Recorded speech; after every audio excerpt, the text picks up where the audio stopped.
We deserve it all, my nigga, no doubt in that. Yachts in the Caribbean, blowing kush, counting cash. Calls from accountants, investments are growing fast. Ocean view fronts, offshore accounts, clear blue water, white sand beaches, my nigga, imagine that. I'm thinking on a level these niggas can never match. Louis V bag, the stuff with a few racks. Matching the latest bins, but I made it on the tax. True winners from the beginning, you know we been getting it. What up? Welcome to the Perspective Sports Show. I am your host, that nigga Roger Gordon in the building. I got my dude in here with me tonight. It's one-on-one with the Goals. Lonnie Emerson in the building. What up with you? Hey, how y'all doing? Good to see you there. This is a special show. This is a special update. Special update.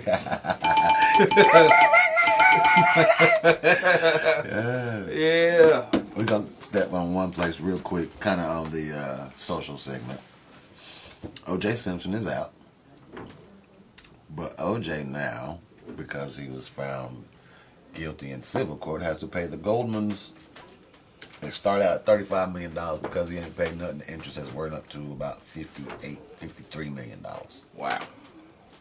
Now, he was not found guilty in criminal court, but in civil court, which is the burden of proof, that he had something to do with it. So, sounds like it's a double jeopardy, but it kind of ain't the way they trying to word it. Tell me why they still got to pay them. Why you got to pay these people, Ghost? What you think? I really don't know what to say, man. No, man, you hit me on the spot, man. No, I think that's messed up that, through the regional courts that he was proven not guilty or whatever, that they, how can you be not real guilty? I mean, proven not guilty, and have to turn around and be liable for somebody else's daughter's down. What are you liable of? I mean, isn't that what that is about? The whole point of being not guilty. If he was proven guilty, I can understand him saying, "Hey, man, you owe us some money," woo. But he was proven not guilty. I don't understand why he would have to pay them. I think it's. Well, from what the article we was looking at, it was pretty much saying that they couldn't prove that he was guilty of murder beyond the shadow of a doubt. They just could not prove that. But they could prove, with the burden of proof not being so hard as the shadow of a doubt, they could prove that he had something to do with it. Can't tell you what, but because it was in his house and the timing and all of that, they're saying it looks like he had something to do with it. Not that we can prove that he didn't, because the glove didn't fit, so they had to acquit. I don't know, bro. I think it's some weird shit. Yeah, either this is all a hoax or realistically, I just think his lawyers would have something happened, man. Maybe to where OJ, they might have worked it out with him. Like, yo, I'll pay y'all some money. And the legal system, like, we'll let you beat this case or whatever. That's the only thing I can honestly think of. As far-fetched as that sounds, I just can't see any legal team saying, "I'm gonna let you hit my man for a couple $1 million," and he just got proven not guilty in a murder case. I mean, otherwise, I just can't see. I can't see his lawyer teams like, "Yo, we're gonna let this go down like it." I mean, I hear that shit. Like I say, what was going on behind closed doors? That's just layers to this. I mean, is it, and this is like every other conspiracy. People who have money, is this what happens when you have money? I mean, like, you can kind of get out of it. I'm not saying he did, but I just know if I was proven not guilty, I'd be like, I ain't getting you shit. I ain't do it. The hell I owe you something for, and I ain't do this. I'm with you 100. They let him walk out of court free that day. Like, he didn't do that. Why do I owe your parents some money? I mean, Even when that shit happened way back then, I was wondering, what the hell? How is he found guilty in civil court but not criminal? I just thought it was weird as shit. Now that he's out and it has to come back to the front, I'm just tripping on the whole idea of it. Q in the building. What up with you, bro? What's going on, baby? Chilling. But I'm like say, I think it's a form of double jeopardy, and it's a way to do double jeopardy. Or like you said, it's an agreement. Like, nigga, this is what you gotta pay this family for you to walk away.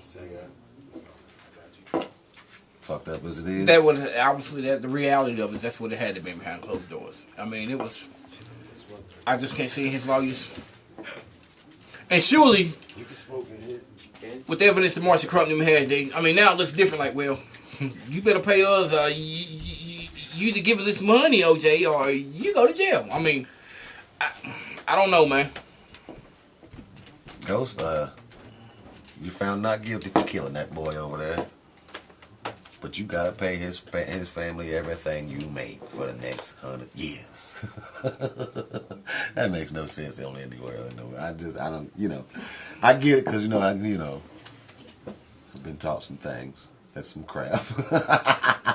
So they can do that. It's a double jeopardy. Period, point blank. It's a double jeopardy. I think that everybody should have their eyes open. Like, what the fuck is this really? Because I can think of another case, and maybe I need to look it up. But I've never heard of a case to where somebody was found not guilty, but guilty at the same damn time. I haven't heard. I'd have to look that up. Facebook, talk to us. I've heard of it. Can't remember what case, but I've heard of it. Yeah, but really though, if anything. If they could prove that, they could have got him on conspiracy on a mistrial. So, okay, we ain't going to get you on this. We're going to get conspiracy on retrial. Basically, but I don't. Either way, Dick Gregory said that they never did let him bring the timelines in.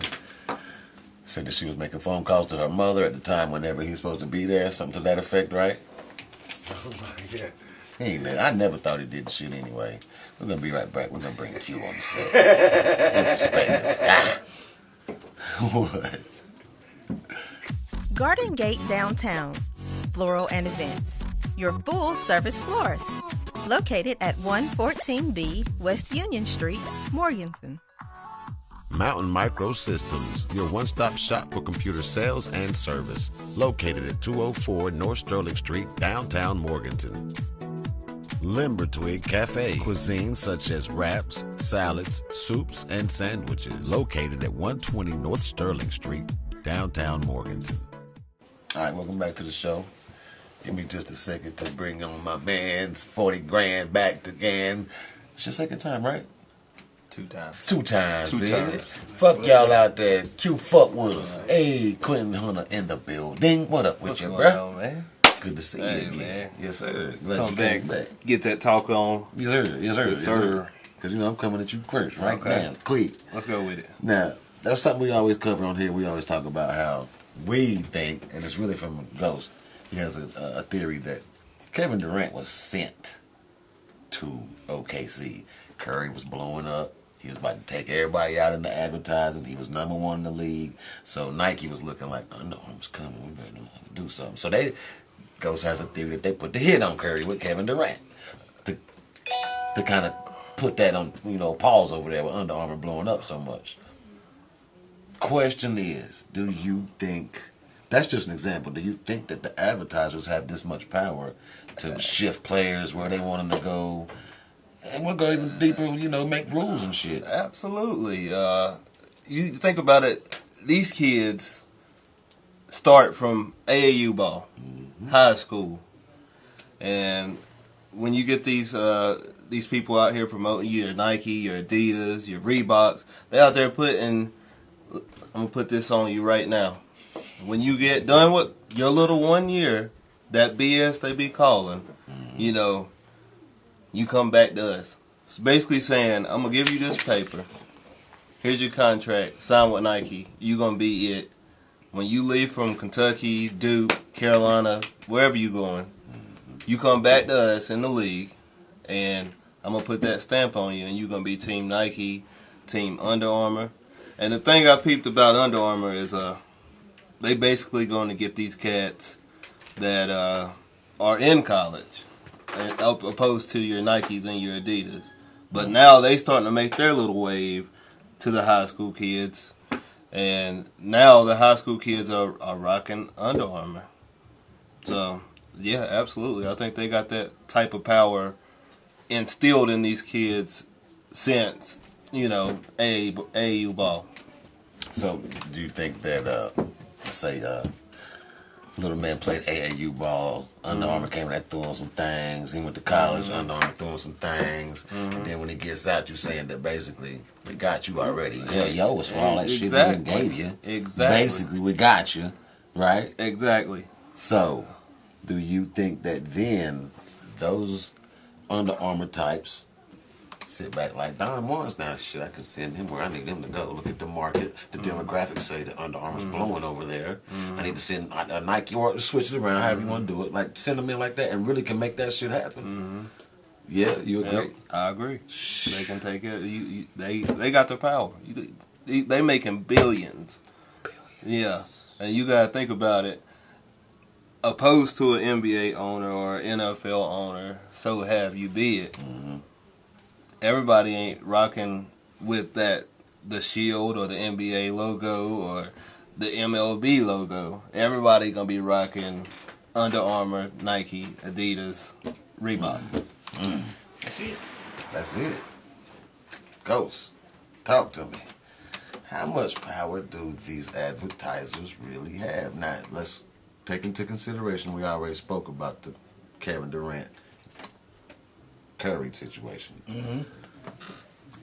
What about the Colin Kaepernick situation? Who's really running the shit in there? Is it the advertisers saying they don't want that shit around, or is it the owners scared of what the advertisers are going to say? What you think? Here's the whole thing about it. The athletes play a game. The basketball, football, the baseball. These three biggest sports, soccer. But the owners and advertisers play a whole different game. Right. You know, it's like it's millions for the athletes. It's trillions for the advertisers and the league officials. So the advertisers is gonna pretty much run because the NBA and the NFL each year they add on to another network. They bring it on another channel, and you know, and this is why if these players don't combine together and say, hey, strike out, you know, yeah, they might give you, they already give him, this is how they're going to get him. Next year, they're going to get out some big-ass contracts in football. It's going to be another $1 million or $2 million probably per job. You know, Cam be like, yeah, I got $65 million, but nah, these motherfuckers is this, so this damn network, this brand to another damn network and got billions. You know what I mean? And, of course, the advertisers is going to do that. Now, Jerry Jones and them, from a business standpoint, they don't like Kaepernick because he's black and he's standing up. Because what Kaepernick represents will fuck that structure up over here. It's like an earthquake hitting that. Something solid, you know, can shake that whole shit up. Right. So it ain't really a racial thing. It's just from a business standpoint. They like, yo, man, we can't have him doing this black stuff because if they obviously get together and band, they have the leverage to come over here and get into what we have because we don't have a product. We don't have another product that's good to put out there and replace this. Right. But they don't want them to know that because it's leveraging, you know. So no, they don't want no capitalists. Advertisers really, it ain't a racial thing. They're just like, yeah, the reality of it in business, like, yo, he could possibly have them sit down next year or cause a riffraff. If they bring it down, these white men are people of money, like, yo, man, we're not going to let them know what kind of power they have. The last that Jerry Jones was like, I hope to God they don't get together. I keep hearing you say that we don't want to let them know. We ain't going to show them how much power they got. And if any of them try to do one thing, we're going to cut their ass out of here. They ain't going to have nothing to do with it. So I think that's one. Like you said, right. Everyone. What you mean? Well, you can do that to Dak. You can do that to Dez. You can do that to Zeke. But you can't do it to all three of them motherfuckers and still put that product out there. Right. That's what Jerry and them don't want. Exactly. You know, especially been the leading teams, you know, the Lakers, the Yankees, whatever. They don't want 4 or 5 of them brothers getting against them. LeBron. They don't want the Sharks in the game. I'm talking LeBron James, Cam Newton's, as far as being black. The black product, you know. Everybody else is kind of feeling that, but LeBron James and Michael Jordan's advertising-wise, Cam Newton's are something different. You know, and that's just, you know, it's a lot of meat on that, man. There's so many layers around that. I don't know what you're really asking. You know, I can answer it, but advertisers run that shit. Yeah. I'm thinking I think what I'm asking is, when it comes to the negotiation table, yeah, the owners own the teams, but are the fucking advertisers in the room? Is it that? Is Nike in the room? Are they in the room? Yes. Fuck yeah. Excuse me. Go ahead, man. Yeah, absolutely. Look at the NBA now. What are they representing now? They ain't just representing what team they are no more. Right. They got that little logo right there. Brand. Right, that's it. Right. And they trying to say in different demographics, this company was originated here, there, but you know, Boston, GE is huge.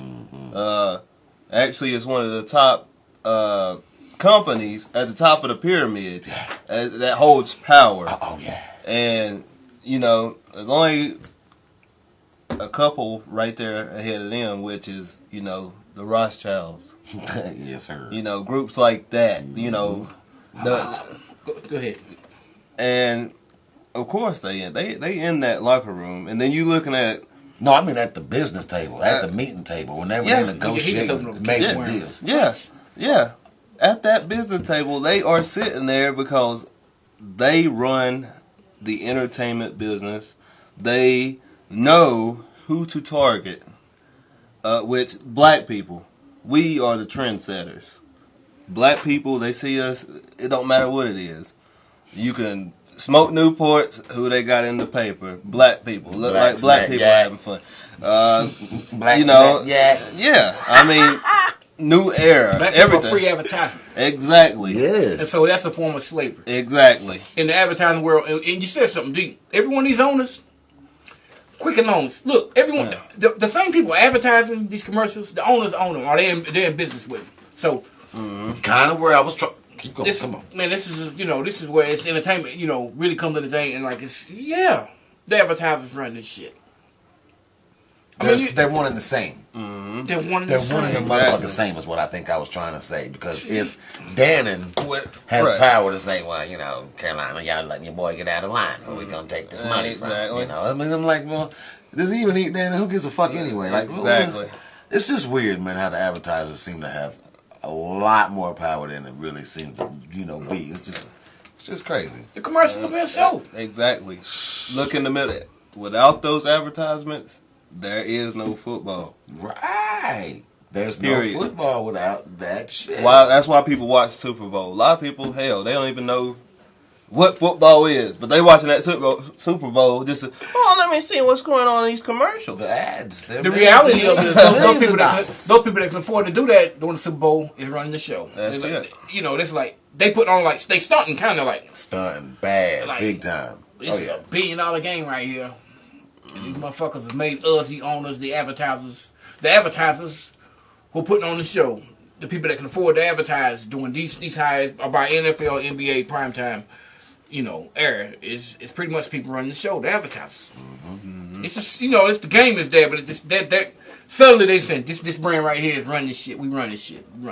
I mean, that's all. It's Coke, Pepsi. I'm convinced they're the same company. Oh man, come on, man. They are. Come on, man. They both selling sugar. Come on, man. Sugar and die. That's it, you know. All right. We're going to take a break. Perspective. We'll be right back. Man, I'm high. Hunter's Coin Laundromat. Wash your clothes, dry your clothes, and folding service located at 203 Rocky Ford Street, Morganton. New Image Styling Salon and Barbershop located at 206 West Junior Street, downtown Morganton. Mad Books. Thousands of all kinds of books. Trade 1/4 the cover price located at 126 West Union Street, downtown Morganton.